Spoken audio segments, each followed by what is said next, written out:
Hello and welcome to all our viewers on Turf Talks, brought to you by Race Mirror.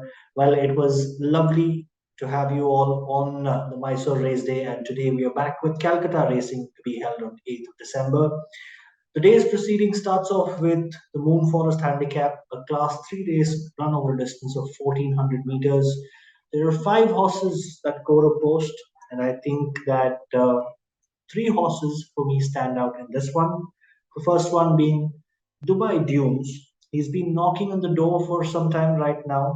He finished second behind Properly Posh, was a bit tad unlucky, but I think Dubai Dunes is the first one to watch out for in the first race, followed by Do You Play Your Way? I think that's again a good horse to watch out for. Moved from Bangalore, now has come to Calcutta, known as Garamond, was in the ownership of Martin Singh Mahindra. Now has moved to Mahesh at Calcutta. That's another horse to be watched out for. And I think the third horse would be Adonica. I think that's again a horse that's been knocking on the doors, and it looks surely to be in the top three. Nikhil Naidu rides this one, so I think the top three in this race for me is Dubai Dunes, D Your Play Your Way, and Adonica. Moving on to the second race, that is the Alaskan Handicap, a Class 5 race to be run over a distance of 1200 meters.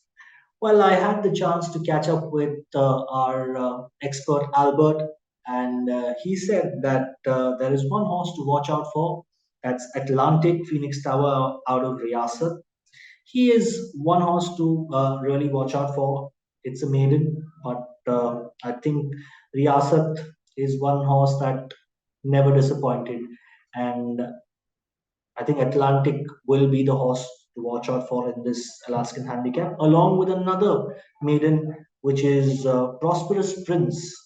This horse again looks to be promising, likes going on that particular distance. So I think Riyasat, uh, Atlantic, and Prosperous Prince are the two maidens to be watched out for in the second race.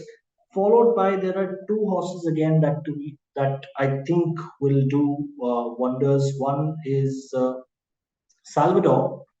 Salvador is under the able guidance of Sujit Kumar Paswan.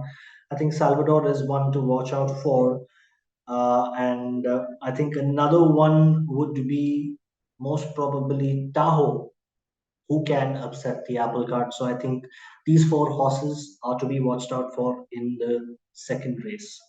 I am joined by Mr. Albert Khare from RCTC, and we would like to welcome you on the show. Albert, how are you doing? Doing well, Yasser. Thank you for being on this show and wishing you, team, best of luck with the adventure you're trying. Absolutely. Thank you so much, Albert. Thank you so much for giving us time. Before we jump into the main event at Calcutta, I'd like to know about how thrilling was the finish where Imperial Power and Success were in a photo. What was going through your mind?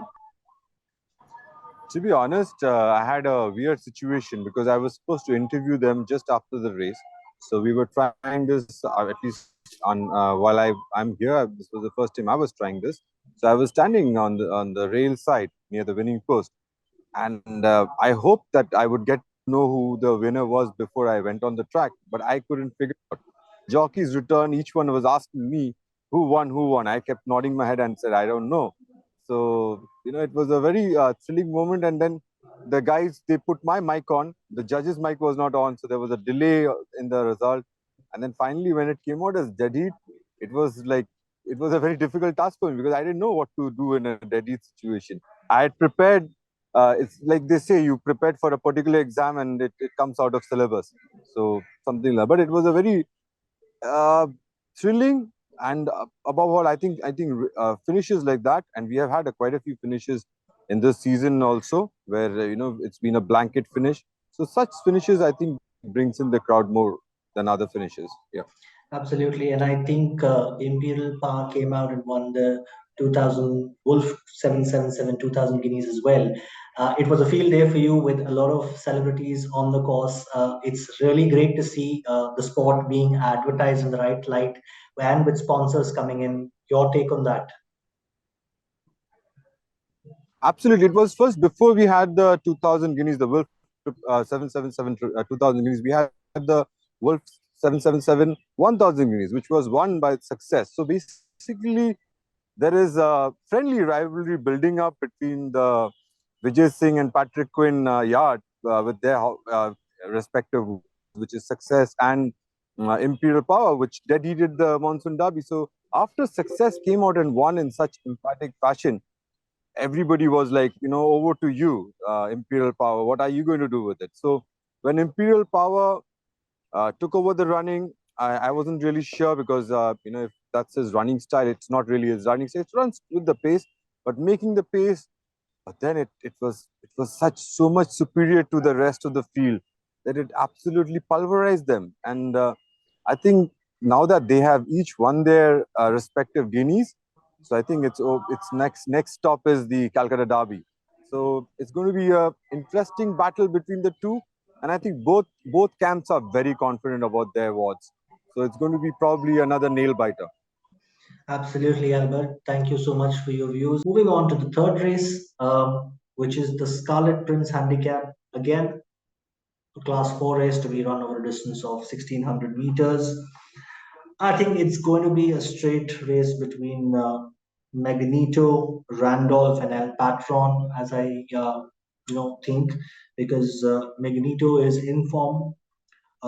Randolph again has ran second in its last start, and El Patron, I think, is another promising horse. But our expert Albert had to say something about one horse in this race, which is Clement.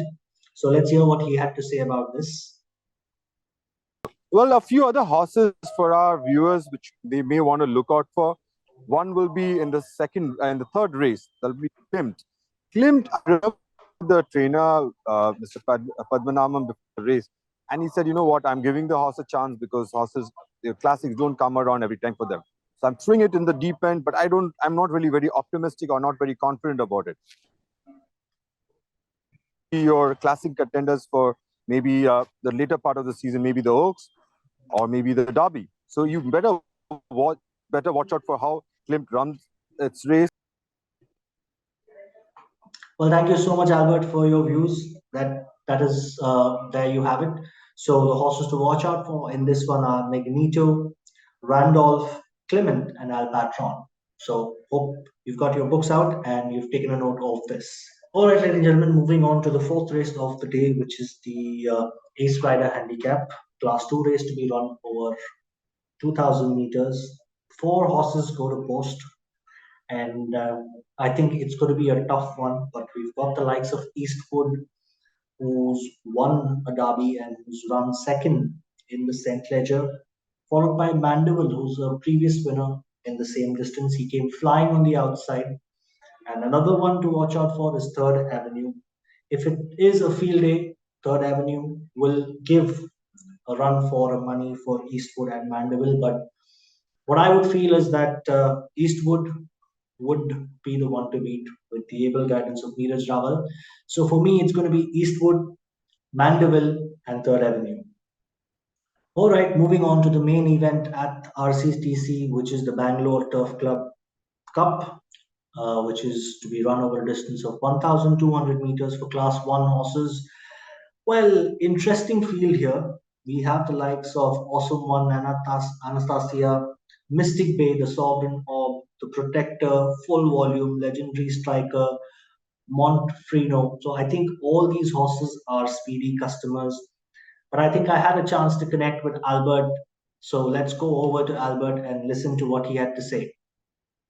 And I'll be jumping straight to the question. The main event of RCTC is the Bangalore Turf Club Trophy, a Class 1 to be run over 1200 meters. I think that the Bangalore contender is coming all the way from Bangalore, the Sovereign Orb, to take this cup. Your thoughts about it? Well, that was a joke I was doing when I was doing the preview for this race. There are a few races earlier as well. There is a race called Scarlet Prince, and there's a horse called Sunshine Prince in it. There's a race called Atlantica in it. So I was looking at it and I said, okay, what about the fifth race? I said, okay, Bangalore Turf Club. What does come with Bangalore? Then I said, okay, there is Sovereign Orb, and that comes down from Bangalore with Suleiman Ataullah. What? So I said, what if it can take it? Well, definitely on known class, Sovereign Orb definitely brings in a lot to the table. But I think the local lads are not going to be a pushover led by Awesome One, who's really done nothing wrong. It's gone. Imagine going off the boil and still reaching the final of a Grand Slam, or let's say the Football World Cup is going on. Let's say a team is having a terrible time and still reaching the final, like France. France reached the final a few times, didn't win it, but then so Awesome One has been doing that. Has been not winning races, but has been placing second and third behind horses like Agnostic and Sea Lion, which are mindly animals in their own respect. Then we had Anastasia, who changed ward and came into Calcutta, really pulverized the opposition. The verdict doesn't say much, but I remember watching the race from the commentary box. It won with a measure of comfort. Then we have Mystic Bay. Mystic Bay, last start when Mystic Bay was running, I don't think the connections really fancied it because they didn't find that Mystic Bay was up to the mark. But after the race, I remember Mystic Bay going past me, and the way the horse was blowing out, it really looked good. So I don't know if it has improved on that. It's going to be a very tough battle between the 4 or 5 runners, and then there is full volume and legendary strikers. So it's really a very competitive field. If you ask me to put my neck on the line and maybe pick out 1 or 2 horses which I prefer over the lot, I would still go with my known horse, Awesome One. I think Awesome One is the most awesome looking horse in Calcutta. And the other runner I would pick out would be Mystic Bay because it ran a very credible race last time out, ran in front, and it has the class. But then on all known form of Sovereign Orb will be the horse to beat. But the two which can do it, Mystic Bay and Awesome One. Well, thank you so much for your views, Albert. I think it's the same with me. I think Sovereign Knob is the one to beat, but I think both the Vijay Singh horses, that is Legendary Striker and Anastasia, are both speedy customers, not to be discounted for. And yes, the old war horse, Awesome One, is again another one to watch out for. So I hope that our viewers have got their notebooks out and have taken note of this. And it was lovely connecting with you, Albert. And we'll hope to connect with you soon again on a lot of other classics that come up in Calcutta. Well, there you have it. And I think for me, the horses to watch out for in this one is the Sovereign Orb, who's come all the way from Bangalore. And I think he will give a field day to the other two, which is Legendary Striker and Anastasia for me. Awesome One could be the upset here, but well, he has been in good form, in peak form, and I think he is the one to watch out for. He's a very, very speedy customer. And that's it, ladies and gentlemen. Moving on to the sixth race, which is the Aristotle Handicap, to be run over a distance of 1200 meters. This is the concluding race of the day. Again, 9 horses go to post. I think this is going to be a very, very difficult one to pick with the likes of Razina Star, Devyushka, then you've got Dubai Star, Amber Glow. Well, for me, I think Devyushka has been quite consistent and will be the one to beat. Rosina Star again has run in the 1000 Guineas, her first outing since then. Looks to be in form, but I'd say is a serious contender with the able guidance of Pete Trevor. And the other one would be Amber Glow, surely a place prospect. And I think these three should be the ones to watch out for. So Devyushka, Rosina Star, and Amber Glow for me. That's all, folks, for this edition of Turf Talks by Race Mirror. Hope to see you soon. We have the classic season coming up, the Indian classics coming up. We will be back with you for more exciting action, more analysis, and more updates from the racing circuit in India. Stay tuned, do subscribe to our channels, and do follow us on our social media channels to keep a note and track of all the action that Race Mirror brings to you. Thank you, and we'll see you past the post.